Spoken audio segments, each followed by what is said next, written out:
Good morning and happy Thursday, everybody. This is Don Tchaikovsky with Fidelity National Title, and welcome you to the latest installment of Market of the Moment.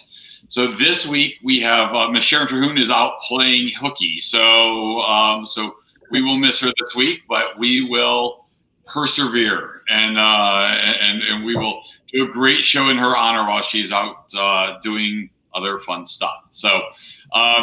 As usual, well, actually, Jesse was playing hooky last week, so we missed Jesse last week. So Mindy, Amber, don't be getting any crazy ideas over here, but we're not taking turns. So Jesse Herpel is the operating principal of Keller Williams Integrity First. Jesse, thank you so much for joining us. Thank you, Don C. Good to see everybody. And we're looking forward to your updates later. And Amber with Guild Mortgage. Amber, thank you so much. And we had a great time with Annette last week. She did not lower interest rates for us, though. So we'll be curious to see later if you're able to drop those down. If we can get it around 1.5%, you know, this world will even go crazier than it is. Yeah, so, right? No pressure. Yeah. And then Miss Mindy Jones, the owner of the Amy Jones Group. Mindy, thank you so much for being a part of this. Morning, everybody. And welcome. And I just realized I need to make sure that I change a setting on my Facebook page to make sure that we are public and anybody can see. So, which is now the case. So, okay, Nick, and I should have asked you this beforehand. Is it? Help me with your last name. I got a crazy last name, and Mindy's laughing because she's like, yeah, he was gonna go and just totally chickened out. So. It's Tremaglio. Tremaglio, that's what I was going to say. So Nick Tremaglio is here with us this week. And you know, I've had the good fortune of working with Nick over the last several months, and his platform has come up multiple times during conversations on this Facebook Live. So Nick is with EasyKnock, and we have discussed EasyKnock on many occasions. And I'm going to give Nick an opportunity to kind of give us some insight, but really what our goal is to help to provide tools and resources for those in the real estate community and for consumers who are, you know, it's hard out there right now, right? We talk about this every week. We talk about how there's no inventory. What happens if I sell my house? Where do I go? But I can't write good offers because the contingency of selling my house. Wouldn't it be great if I had the equity released from my property and was able to then use that equity towards my new purchase and then turn around and sell my house later? And Nick enables all of those things for us. So Nick, can you tell us a little bit about EasyKnock? Maybe a little bit insight into the platform itself, and then we'll start peppering you with questions from there. Yeah, definitely. I have a deck if you want me to kind of run through that. Yeah, that'd be great. Okay, give me 1 second and let me share my screen. My computer is working at snail speed here, so just bear with me. You got it. The fact that you came with a deck, I mean, this is impressive, Nick. Yeah. You came prepared. Yeah, we were, Jesse and I were talking a little bit before. Are we ready? Yeah, let me know when you can see this. It's coming up right now. All right, now we're having trouble getting that. Oh, there it goes. Okay. Almost. There we go. All right, should be loading. It's really cool that Nick's joining us because I think there is a big opportunity right now in the local real estate market for creative solutions for our clients. And so as many of those as we can continue to showcase on Market of the Moment, I think it's so valuable to our clients right now. I had a chance to talk with the folks at EasyKnock last week, so I'm really interested to see what everybody's feedback is as he kind of walks through what the solution looks like.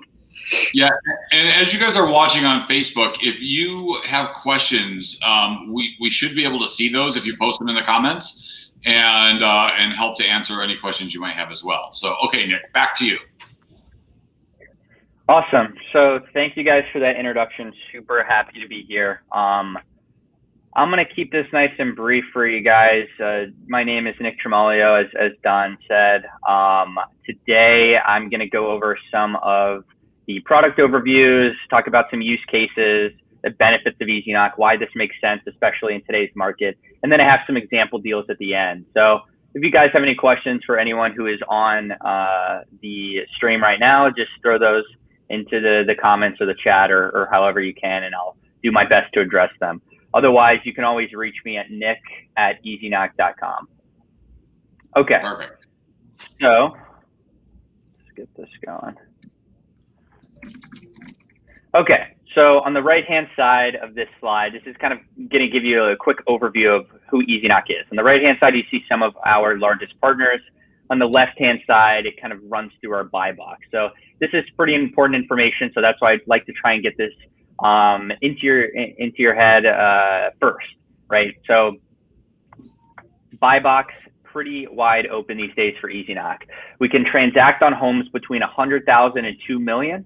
And the other big aspect of the property or the client itself is the LTV. That's really what we're going to look at when we see these deals come across our desk. The target LTV would be less than 65%, but we can go up to a max LTV of 75% if need be. Really, it's important to understand that at our basis, what EasyKnock is doing is converting home equity into cash so they can leverage it in the home selling process. Therefore, the more equity they have in the house, the better that deal is going to look, because the more money they're going to be able to get upfront to leverage. So just keep that in mind, right? More equity equals more money upfront. Now, when it comes to client-specific requirements like credit score or DTI or income, it's important to note that EasyKnock is not a lender. So that means we are not held to a lot of the hard and fast numbers that lenders are, which, when you look at credit score, income, DTI, that type of stuff, we have no requirements. So as far as the population that we're able to help out, it's pretty wide open. Okay, so how does EasyKnock help our partners, right? Straightforward here, we're providing a seamless bridge solution. We can help remove a lot of the fixer-upper woes. We're perfect for the client on the edge of pre-approval, and we can help position you as the builder or contractor's best friend. Okay, so these are the two products that EasyKnock offers around the country, right? We have movability and sell and stay. Movability is the product we work with agents on most of the time. I would say about 90% of our agent deals are going to be movability, because this is our short-term product. The short-term bridge tool designed for people who know that they want to move within the next 12 months. Okay, sell and stay is the longer-term product. That's for people who are looking for that liquidity of selling the house, but they want a little more time. They want to stay in the house longer than 12 months, and they want the option to repurchase the house later on in the future if they would like. Okay, so right now, transitioning between homes, it depends on if it's a hot market or a cold market, but either way, we see it as a pretty inefficient process. In that hot market, you can sell the house pretty quickly, but purchasing the next is really contentious due to demand. And so a home sale contingency can be a true offer killer when you're bidding, because it causes you to put in higher bids. And to avoid this home sale contingency, you're kind of stuck with needing a short-term lease or multiple moves. And so that puts you into this kind of sell, move, wait, then move again situation. In a cold market, it just kind of flipped. So you can't sell the current house quickly, but buying the next one is very easy. And so if you can't balance two mortgages, a home sale contingency is needed, but it's pretty unreliable without pricing your house to sell. And so the potential to miss out on a good opportunity to purchase is huge. So for the cold market, you're kind of stuck in this wait, sell, then rush to purchase, and then move situation. Like I said, both of these are pretty inefficient, and so EasyKnock is coming in to help clear up this mess. Well, it's great here in Arizona. We don't have to worry about that left-hand side, that hot market, because things are on fire. So yeah, I can tell you from all of our partners in Arizona, and New Mexico, and just kind of that surrounding market, we're hearing a lot of low inventory, a lot of super hot, fast-paced market, and so that's where I would say our movability product is the most applicable. And so movability is that product I keep mentioning. Let me kind of run you through how this works. Let me give you a quick product overview. And so the way this works is EasyKnock will come in, purchase the house, clear title, get them out from under their mortgage, and provide the majority of the market value of the home in cash up front. So the max we can provide is 75% of the market value of the home up front. That's money that they're able to use to leverage in the selling process. The client then becomes a market rate tenant in the house until it sells on the open market. Now they're going to continue to work with their agent to get this house sold. So they still get to make all of the decisions in the sale process. It's a traditional sale. That means they get to decide when it hits the market, what the list price is going to be, what offers they accept, when they do showings and open houses, and all that good stuff. So they retain all of the power in the sale process. Now, once the house does sell on the open market, great, they capture the remaining value of the house and move on their way. So 75% max up front, which means 25% on the back end. If it's a little less, maybe they get 70% up front, they'd get 30% on the back end. Really, it's important to understand that they're going to get the full market value for the house. The only difference here is that they pay a 3% service charge on the market value of the home. That's the fee you pay for the convenience of getting this money up front and being able to leverage it. They're still going to pay a real estate commission, and they're still going to pay closing costs. Those are two things they should already be expecting to pay. So the cost of getting this money up front, the cost of this product is 3% service charge on the market value of the home. Okay, so quickly, just some of the use cases that we see. The number one use case I see all the time, especially in Arizona, is going to be using movability to eliminate the need for a home sale contingency. So you don't have to worry about all the stress and having that contingency fall through. This is the number one use case for movability. Now, we do see a lot of people use the money for renovations, repairs, staging, landscaping, anything to get the current house ready for listing and ensure that they're going to get the most value out of it once it sells on the open market. Now, we also do a lot of new builds. So this is a situation where someone would need money for the upfront fees that the builder requires, but they also need temporary accommodations until the house is completed. Another great thing about new builds and movability is that technically we are purchasing the house in the beginning of the deal. So for any builders that don't accept contingencies or contingent offers, that this will be a good opportunity to work with them because this shows a recorded sale on the house. So the deal would no longer be contingent with the builder. Great. So just going to kind of double down on this home sale contingency situation. I want to make sure it's very clear why this is such a good idea for that client. Now, when you're in a situation where the client is going to put a contingent offer down on the next house, they have to be, they have to incentivize that seller to accept their contingent offer versus an all cash offer. And what that means is that they have to either go full ask or, I'm hearing a lot of this in Arizona that they have to go above ask. And so we see a lot of issues with that because now, best case scenario, they're completely overpaying on the next property. They pretty much lose all of their negotiating power in this situation.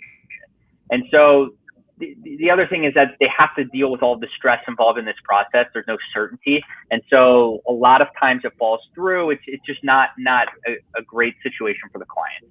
And so with EasyKnock, we come in, we clear up the mess that this is creating.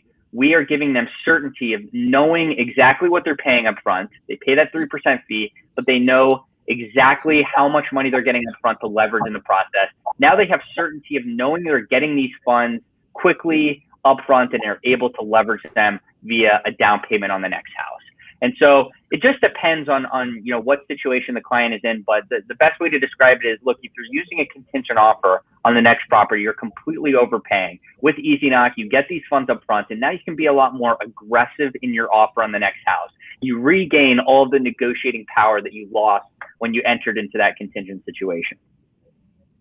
Nick, it's funny because I think there's a couple really important pieces in there. And one is, you mentioned how people are using that money to do home renovations as well, right?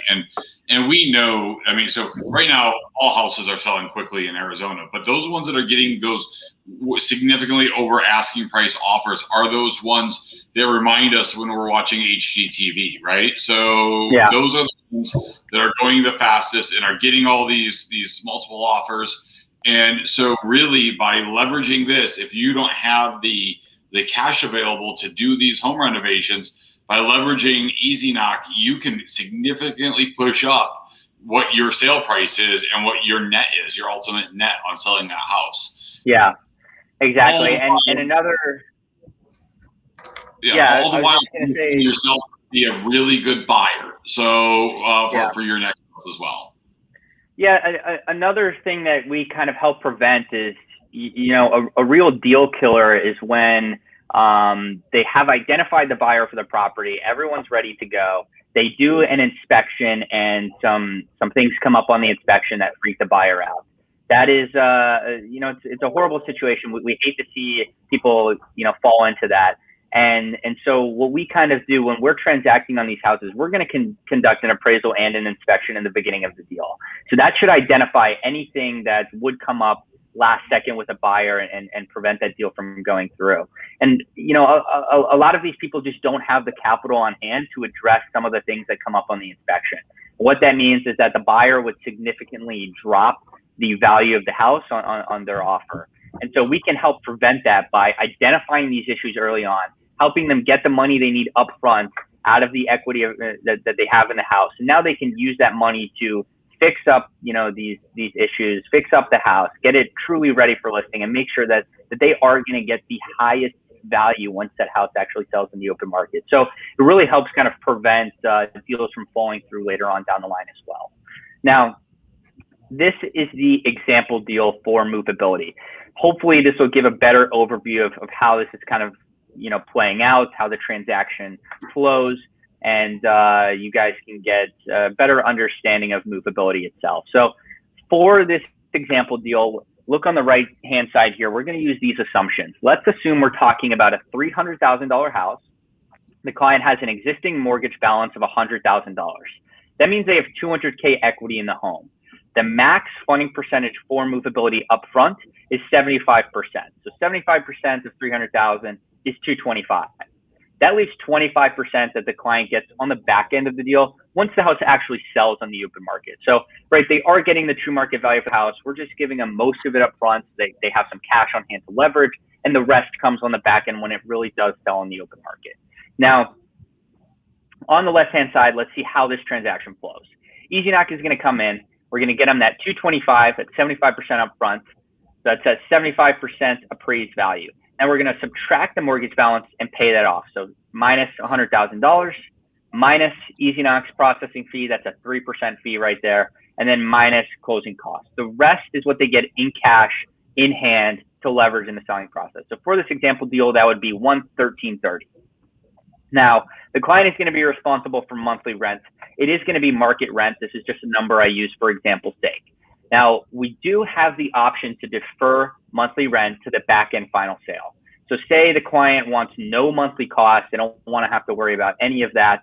We can defer the cost of the monthly rent to the back-end final sale, and they won't have to worry about paying rent each month.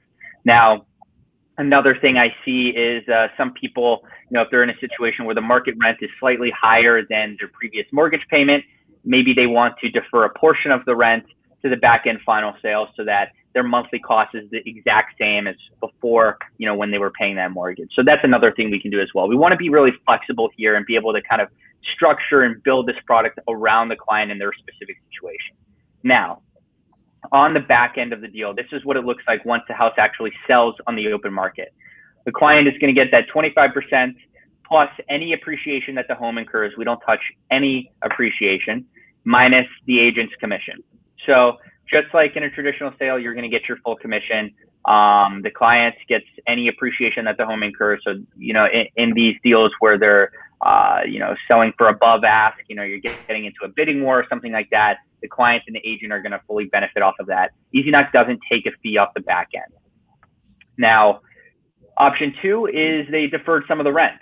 So it's going to look very similar. Really what we're just doing is they get that 25% on the back end plus any appreciation, minus however many months rent or however much rent they deferred, minus the agent's commission. So pretty straightforward there as far as how the deal flows. Now, when it comes to the agent's commission, we want to make sure that you're getting paid as soon as possible.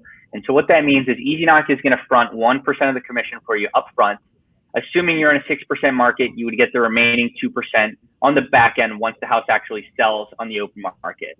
The the buyer's agent is going to get that 3% that they're owed as well. And so just traditional 6% commission here on the back end, but you get 1% up front, 2% on the back end once the house sells on the open market. So we're not undercutting, we're not an iBuyer, we're not trying to mitigate your position in the sale, and we're also not trying to undervalue the house and flip it for a profit. Like I said, we have no stake in the game as far as what the house sells for on the back end, and that is why the client gets to fully drive that sale price. They're incentivized to get it sold for the highest value, and so is the agent, because that's what your commission is going to be off of, that final sale price. So a lot of information there. If you guys have any questions, anyone that's on the stream right now, throw it into the comments and we'll address those as we move on. I think that one of the common questions that I hear, Nick, is about, what's the lease look like for the homeowner when they're leasing the property back? If they're doing new construction and it's 10 months out, but do they have to do a 12-month lease? How are they affected by leases and all of that? Yeah, so the lease is extremely flexible, right? The goal of this product is to get them into the next house as soon as possible, right? We want to help them get the money they need to speed up this process. So how the lease works is it's a 12-month lease, but it breaks immediately once the house sells on the open market. They're not responsible for any rent after that, and there's no lease break fee, right? Because the whole goal here is to have that lease break ASAP so they can move into the next property. And so if there's someone who they're just doing a normal transaction here, it's not a new build, they end up selling the house in 2 to 3 months, they're just paying the prorated rent for the amount of time it was until the house sold on the open market. If it's someone doing a new build, usually we see those people wait about 8 or 9 months before listing the house on the open market. That way it sells around the same time that the new house is completed. Obviously, new builds do have some delays with construction every now and then, and so if it goes past the 12 months, we can extend month to month after that. But really the goal of this product is to get people into the next property within 12 months and get this house sold. So I have some logistic questions that just come up around like who decision makers are, throughout the process, because I think that that's probably a question that's likely to come up. So on the front end, EasyKnock is paying off the mortgage. So does that mean then EasyKnock is then the owner of the property throughout that lease period? Yeah, so we are technically the owner of the house. We're paying off the mortgage for them. We're paying off any other liens and loans on the property. So if they have a HELOC or something like that, that's going to get paid off as well. But that should make it a little bit easier for them to get a mortgage on the next property, right? They should be able to get a better deal because now they have no debt on their record. But you are correct. The way we're able to structure this product without having them incur any more debt, the reason it's not a loan is because EasyKnock is purchasing the house and in the beginning of the deal. So technically we are the owner, but the way that the client gets the power to drive that sale price is through our contract. That is what awards them the rest of the value of the house on the back end, as well as any appreciation. It's also what awards them the power to drive that sale price and sale process. So they make the decisions around how much it gets sold for, how much it gets listed for, which offers they accept. So I would assume if there's real estate agents out there who are watching who do relocation, it's similar to the relocation process where the owner makes the decisions, but then ultimately EasyKnock is the one that actually signs all of the documentation. Is that right? Yeah, that's right. That's right on the dot. So because as you can see, if you look at option 1 and option 2, right, on the back end, none of the money on the back end of the deal once the house sells in the open market is coming to EasyKnock. Right, the client is getting the 25% of the rest of the value. They're getting any appreciation, and then the agent is getting their commission. And so, because we have no stake in the game as far as what that house sells for in the open market, the only people incentivized to sell the house for a high value here are the client and the agent. And so, we're never going to come in and tell the client, look, the house has been on the market for 2 months. You need to drop the price by X amount. We're never going to tell them, hey, you you got this offer. It's a little bit lower than what it's listed for, but you need to take it, because it doesn't matter to us, right? We want them to be able to drive that sale price and get exactly what they want on the back end. That's kind of how we keep our customers happy in the transaction, right? Because they have all the power here. If you know, they're getting to decide what the house is listed for, and they get to decide which offer they're going to accept. And what about decisions around renovations? Because you said that there isn't a limitation in what they use those funds for. So if they want to use those funds to put in granite countertops and put in new floors and do something that will ultimately give them a greater return on investment when they go to market, but they're leasing the property from you. So who's making decisions around what contractors they can use, what changes they can make to the house, all of that? Yeah, that's a great question. So we do ask them to let us know before they do any big renovations. You know, if they want to put in granite countertops, or, you know, change the carpets, or, you know, paint, or renovate a bathroom or something like that, we're never going to tell them no. That's only going to increase the value of the property. But if they're, you know, going to want to paint the house pink or something like that, we may caution them against that decision. So it's really just to make sure that that we're all on the same page here and are trying to increase the value of the house. But that's what a lot of people do, right? They use this money that they get up front to fix up the property and make it look great, make it look you know, ready to sell. And then they can also use that money to stage it too, because we all know that a well-staged house can increase the value significantly. So it's really up to them. But yeah, we just ask that they let us know before they do any type of big renovation.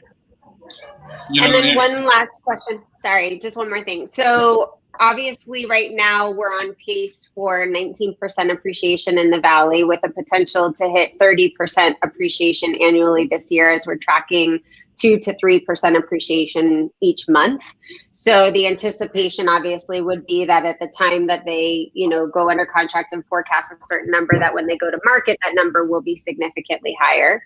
You always have to ask the question, what if it's not, right? So what position does that put a consumer in if their sales price is significantly less than they anticipated? Is that 25% built in for the purposes of ensuring that no one has to come to the table with any money?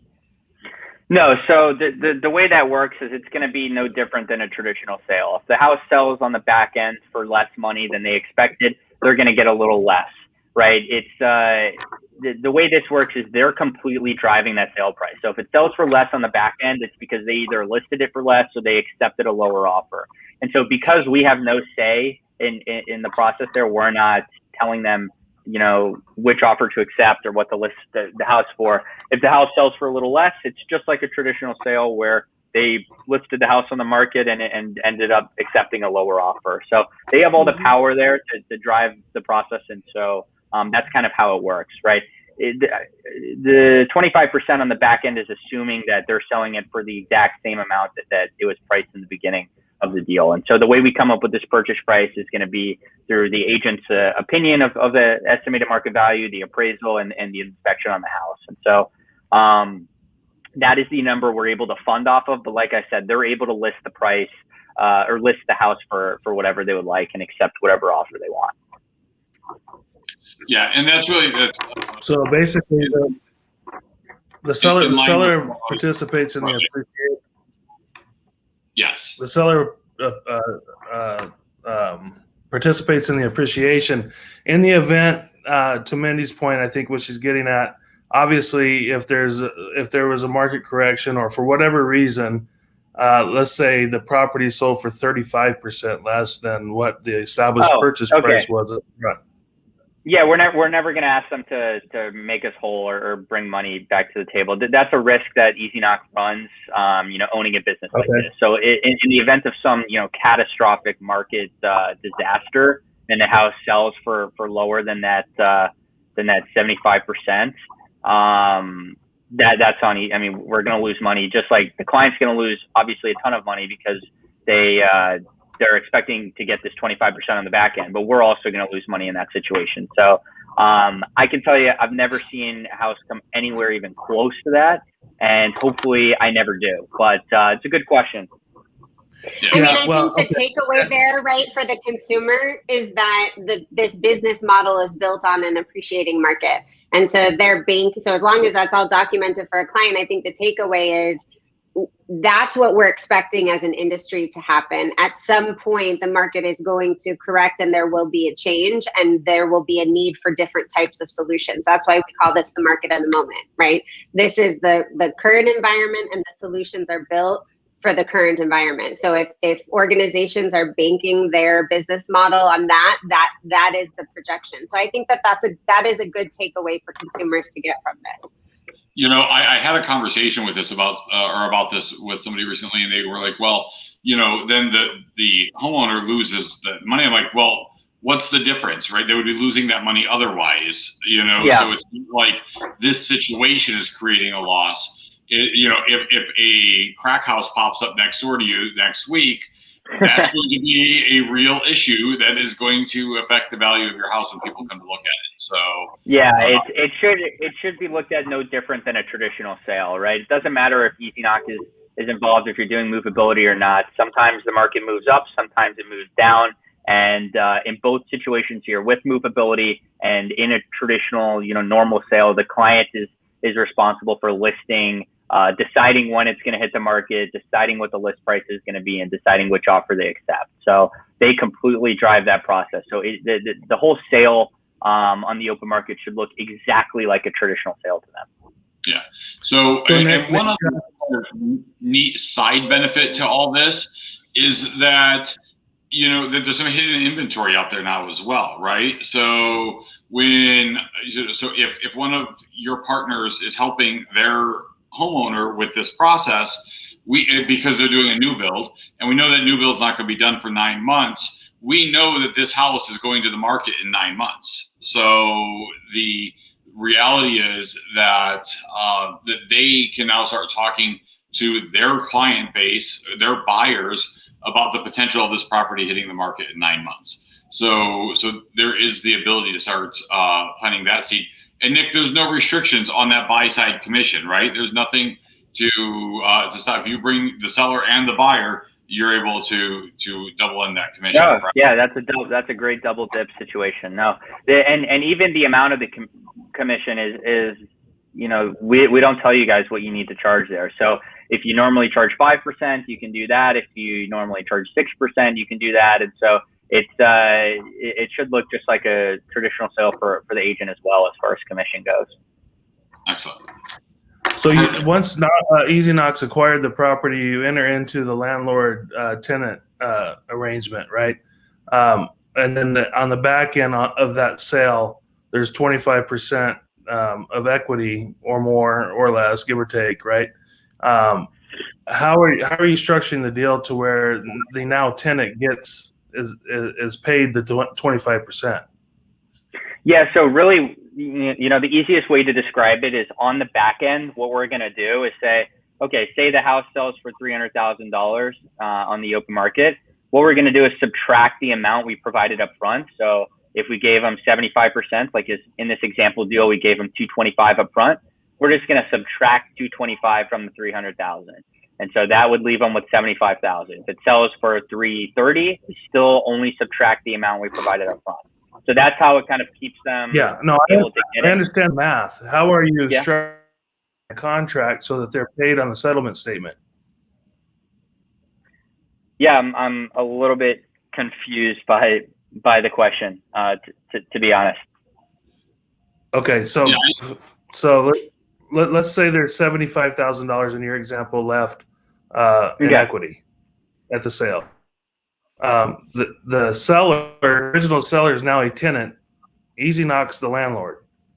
Mm-hmm. How are funding the remaining $75,000?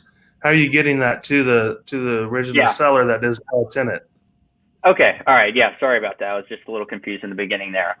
The way it's all just structured in our contract. The reason it says option value is because they, in our contract, it awards them the option to the additional cash on the back end, the option value. So that's how they exercise. Yeah, that's how they exercise their option on the back end once the house sells on the open market. which gets them the remaining value of the home. So that's also what gives them the power to drive the sale price. It's a good question. Jesse, are you asking that because there's some different tax implications? No, I just want to know how it's structured so that so it's an option payment, which is fine, and the right way to do it, I think. So I just want to know how he was structuring it. I assumed it was through an option payment. Great question. Great question. The other thing I want to make clear. Oh, yep. Go ahead. Well, the option payment's agreed upon in the purchase agreement. Now, what I was getting at is the tenant. You can't put the tenant on the settlement statement and receive monies. Just right. No, you're 100% correct. Yeah. And so the other thing I want to make clear is on the back end, when the house sells on the open market, EasyKnock is covering the closing costs for that transaction. Because we own the house, right? We're covering the closing costs. The client is only going to pay closing costs once.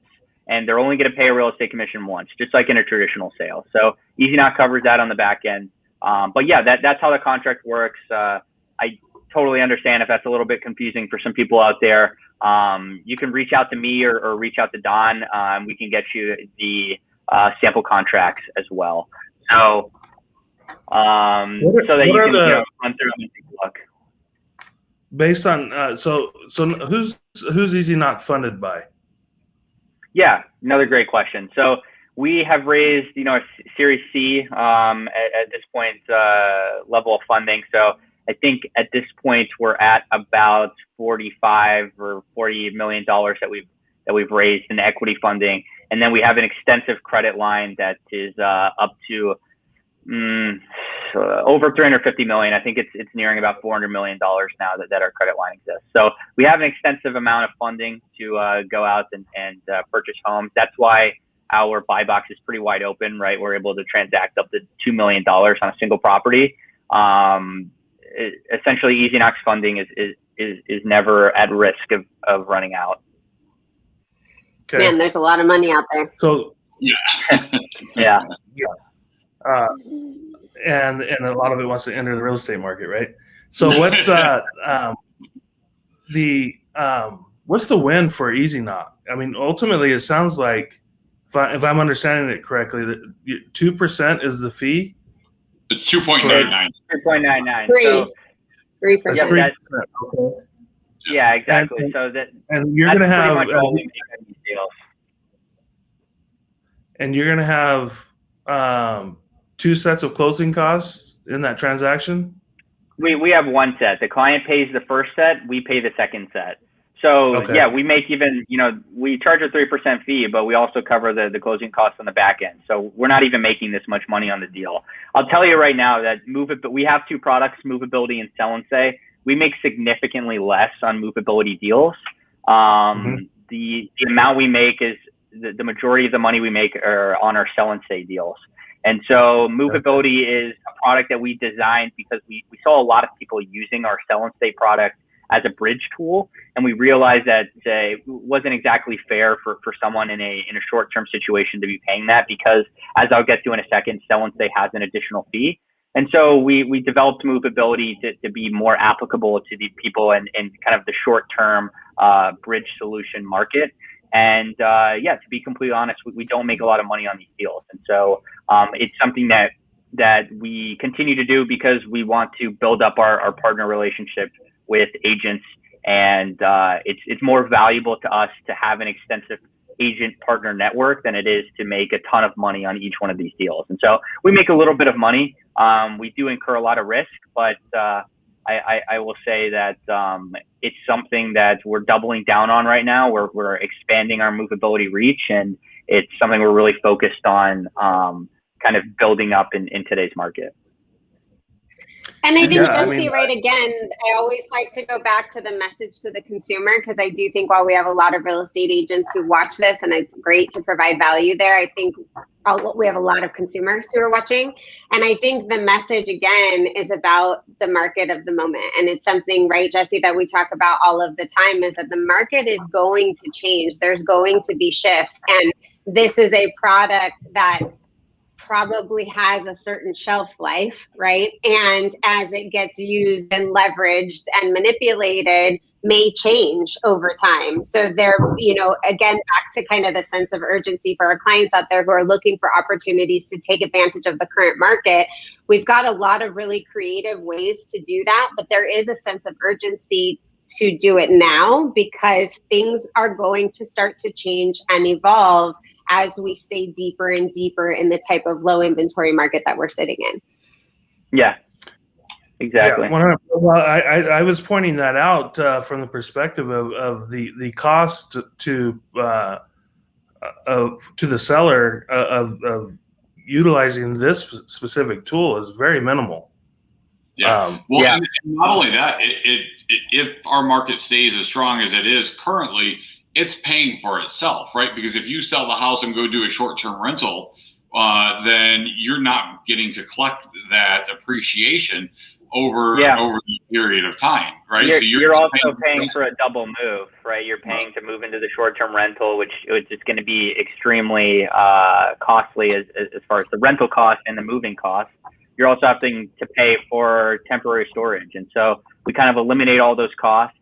So that's another way to look at this 3% fee that we're charging. So yeah, I mean, I'm a little bit biased because obviously I work for the company, but I think it's a great deal, and I can tell you that the product has exploded over the past year. We've really seen agents, brokers, and clients run with this. So Nick, thank you so much for your time today, and we really appreciate it. I know you've got to run, so we appreciate you being a part of this and this messaging. Please feel free, anybody who's watching, if you need to get in touch with EasyKnock, if you'd like to start leveraging this relationship in your business, feel free to reach out to any of the panelists here. We are happy to get you connected, and at Fidelity, we just want to make sure we're continuing to bring you tools that help you grow your business and find new ways to expand. So Nick, thank you so much, my friend. Have a great day, and look forward to speaking with you soon. Yeah, thanks guys. Have a good one. Thank you. Okay, so that was great information from Nick and a really neat tool. So I'm definitely looking forward to having more conversations around this. But I met with them like last week just to kind of share. And, I tried to ask as many questions as I could because I think I was kind of going down some of the same, route, Jesse, that you were, is trying to, as an advocate for our consumers and advocates for the protection of our consumers in this industry and advocate for the appreciation that they've worked hard for and are owed.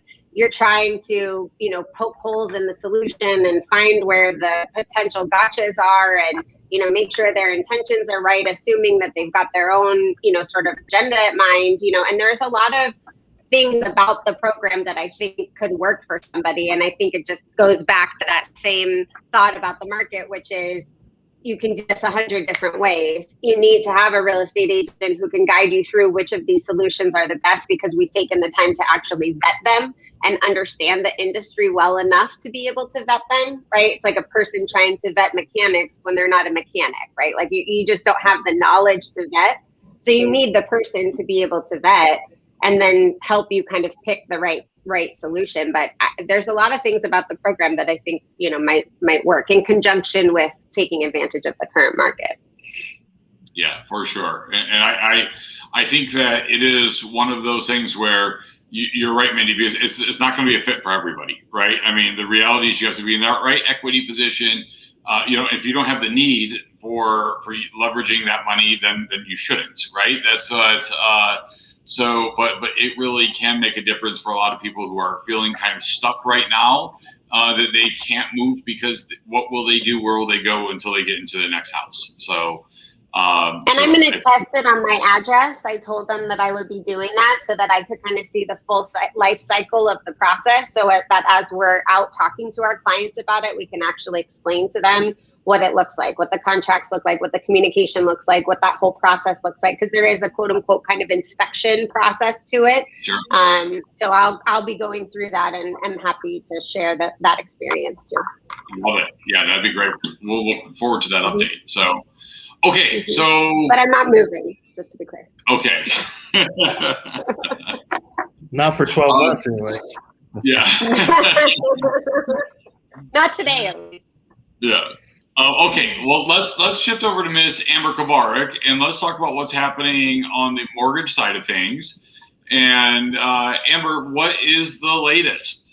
Yeah. So just kind of timely with what we've been talking about today is that at Guild, we actually launched an internal bridge loan product this week, which is really exciting because we're always trying to come up with solutions of like, how can we help buyers get into homes without a contingent offer? And EasyKnock is a very good solution for the right client, because the great thing about EasyKnock is it gets the mortgage out of their name. So especially for those clients who can't qualify with both of the payments, it's a very good solution. The bridge loan product is similar for a client who has their down payment funds trapped in their house. They think they sell first in order to buy and release those funds, but we can do a bridge loan with the home that's already on the market. We're going up to a 70% loan to value.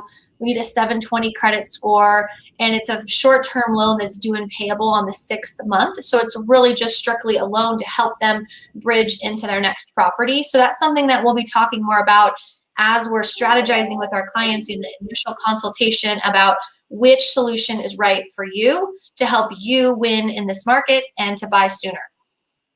So that's one thing. And then I'll put the link here. If I put it in the private chat, Dawn, can anyone that's on this see the link? I don't think so. I think we just see it, but I'll put it on to you. Okay. I'm hosting a webinar tomorrow at 10 a.m. about how to win with financing in this market, and just some of the solutions that we have that are helping clients, especially the single premium mortgage insurance that we're using to help bridge the appraisal gaps, the bridge loans in more detail, home equity lines, like what do we have available to us. So if you're interested in learning about some of those solutions, I would love for you to join me. We've seen interest rates on the rise over like the last 6 trading days. Interest rates have started to creep up a little bit. So they started to go up after the Georgia Senate runoff race, and then they came back down a little bit, and now they're kind of right back up to where they were. So I think we're going to see the market just kind of going up and down depending on the news that we're getting. And right now, a lot of the economic news has been favorable for our economy, and the stock market is on fire. And anytime we see the stock market doing what it's doing, it's going to be pulling money out of bonds, even in an environment where the bond market is being, purchased, being artificially inflated by the Fed buying mortgage bonds. So we're still trending in like the high 2s. I did quote a refinance this morning at like 3.125. But for the most part, most people are still in the 2s, but still unclear where we'll be. My best guess would be we're going to see them drop back down a little bit. I just don't think that the economy is really as strong as some of the news reports are coming out to make us look. But otherwise, I think that's about it. Excellent. Okay, the link is now in the comments on Facebook. So, okay. Thanks, John. Yeah, no problem. So anybody can access it from there. And thank you so much for the updates. Any questions, Mindy or Jesse, that you guys had related to Amber's almost free money?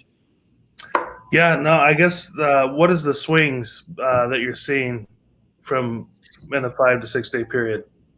I would say a quarter percent on the high end. That's kind of where we're at. So I don't think we're going to see a whole lot more than that. I think we'll bottom out here. This is about where we bottomed out on the last time that we saw rates go up a little bit. So my guess is we'll stay in this like high 2 range, somewhere between like 2.75 and 2.99, depending on the day and the market. And a quarter to a consumer at a $300,000 or $400,000 mortgage, we're talking maybe $50 a month, roughly. Yep, right there in the ballpark. Yep. Okay. What about lending guidelines? Any changes there to speak of?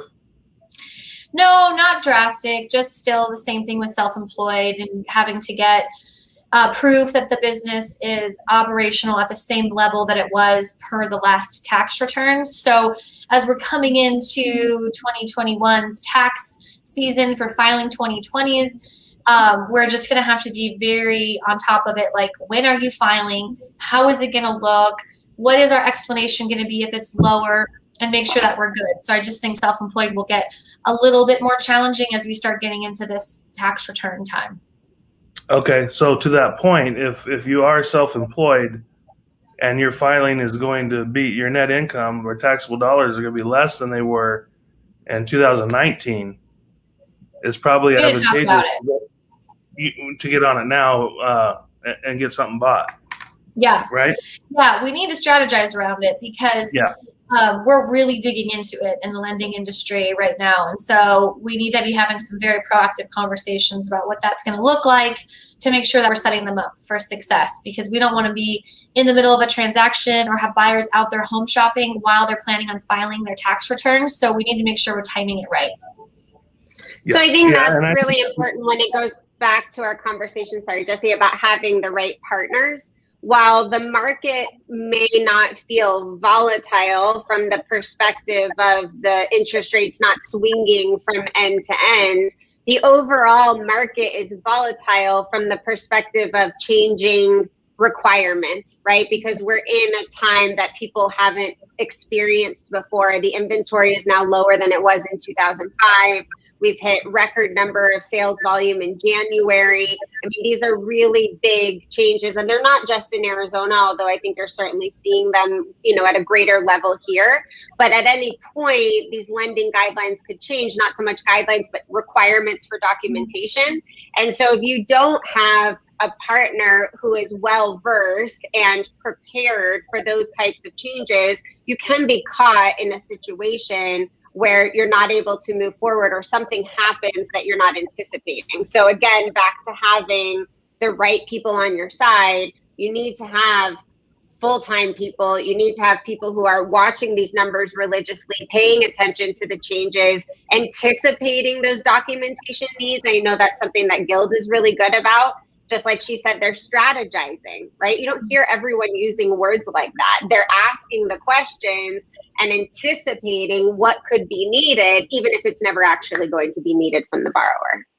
Yeah, for sure. Very important.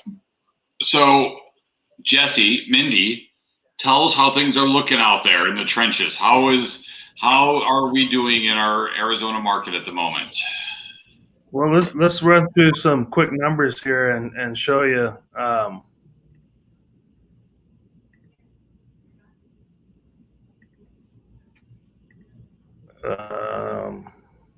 Wait for it. Tell me when you can see it. Jesse's keeping us all in suspense. So you got it, Jesse. You're up. Is it on? Yeah. Okay. So take a look at basically our actives, excluding UCBs under contracts, is down to 4,770. That's the record low that we've ever seen. Last month, obviously, as we all know, was a low inventory, still dealing with low inventory, but it's significantly less, 1,300 listings less than a month ago, and almost 4,000 less than last quarter. Pendings are up over last month, 7,274, and last year, so there's 1,000 more pendings than there was last year in January, right, at this time. So when you look at the decrease in inventory and the increase in pendings, and we look at what new listings have come to the market,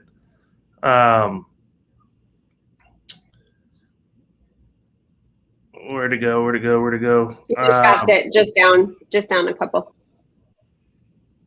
New listings, here we go. Okay, and this number is important too when you consider the increase in pendings and the decrease in the number of listings that came to the market in January versus January a year before. There was 1,500 less listings that came to the market. So that's a 2,500 transaction swing, right? Yeah. In 1 month, year over year, in an already strained inventory market. So from it's just getting tougher for buyers. It's not getting easier, which obviously when you see the pendings increase like they are and the inventory not being replenished, it like Minnie mentioned earlier, it's set up for a high appreciation year again. Hopefully, as we go into spring, there's going to be more sellers that are sitting in a position to where they want to take advantage of the equity that's been created. You know, who knows how long that will last. Like Amber said, there's fluctuating interest rates and that type of thing that make the market. And if you're a seller, now's the time. But then the question is, if I do sell, where do I go? So I would ask Mindy, when you have a seller that wants to take advantage of the equity and the market, what's the solution when there's not a property that's sitting on the market ready that they want to buy?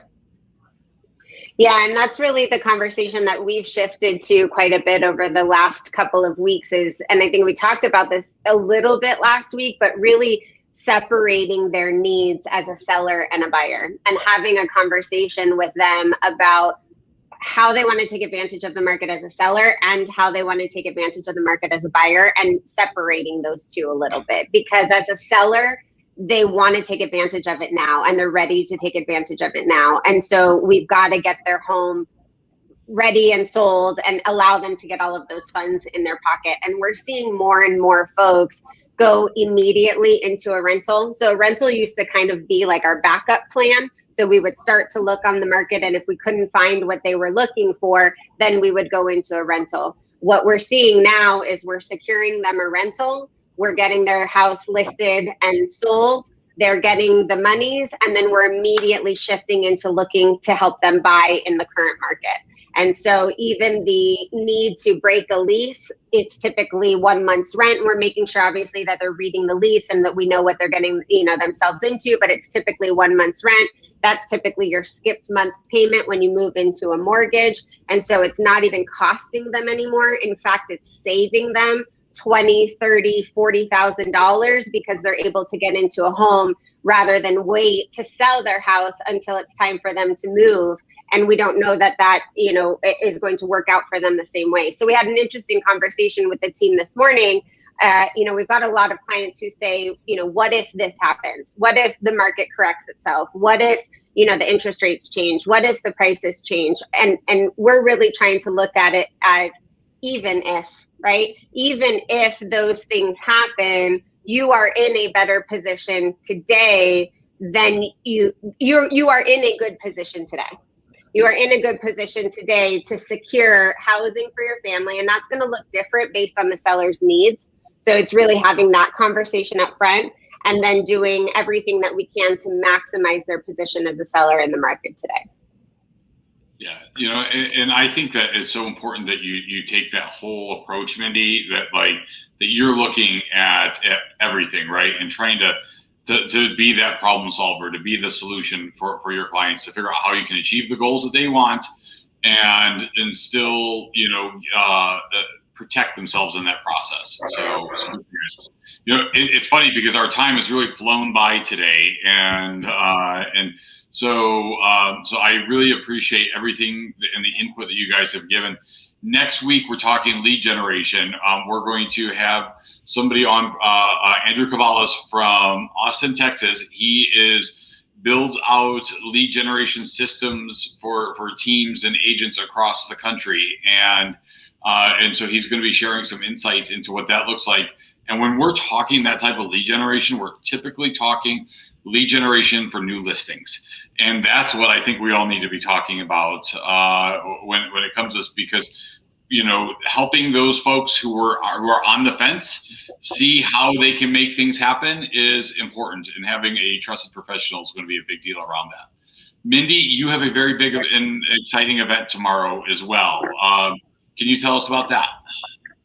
Yes, I'm super excited. So we are doing our second Women in Leadership breakfast at Parlay Kitchen and Cocktails in Chandler. We have about 35 people registered, and we're so lucky because Parlay actually opens for us alone, which means we can spread out, you can social distance, you can stay masked up. It's a great opportunity for women in leadership and business throughout the Valley from different sectors to come together. Our guest speaker is Lavista Jones. She is the owner and lead strategist at 31 Marketplace, which is an organization helping women, busy women, do it all, if you will, and be okay with the parts that don't get done. She's going to be an incredible speaker. Everyone will leave with some great information about how to navigate 2021. They'll even get to write a little love letter to themselves because the event is called What's Love Got to Do with It? So we would love for you to register. You've still got time through today to be able to join us. It is completely free. And it's called the Women in Leadership Breakfast tomorrow morning at 9 a.m. at Chandler's Parlay Kitchen and Cocktails. Excellent. Okay, so I have posted that onto the comments as well. The link there that will take you to the Amy Jones Group events page. So you can click on that to get there. Also, Jesse, I feel like I've cut you off twice now. So yeah, I just wanted to share. I just put on the calendar tomorrow, last minute, 1:15 in our training room, and we'll have a Zoom link as well that you can get at integrityfirstcares.com. If you don't want to come to the training room, but I'm going to do a quick hit class, 45 minutes on how to create listings now in a low inventory market. So I'll go through about 20 minutes of how you can do that, and then about 25 minutes of objection handling in today's market of the moment. So we'd love to have anybody that is interested in increasing their listing opportunities come see us tomorrow at 1:15. Perfect. Okay, thank you guys all for participating today. So you've got the link to Amber's event. You got the link to Mindy's event in the comments on Facebook. If you need to get a hold of Jesse, if you want to get connected there, reach out to any of us. We are happy to get you plugged in and make sure that you have access to that event tomorrow as well. Thank you all. I am officially 1 minute and 22 seconds late to my next appointment, which I actually have to drive to. So we will see you guys later. Thank you. Bye-bye. Yeah. Bye.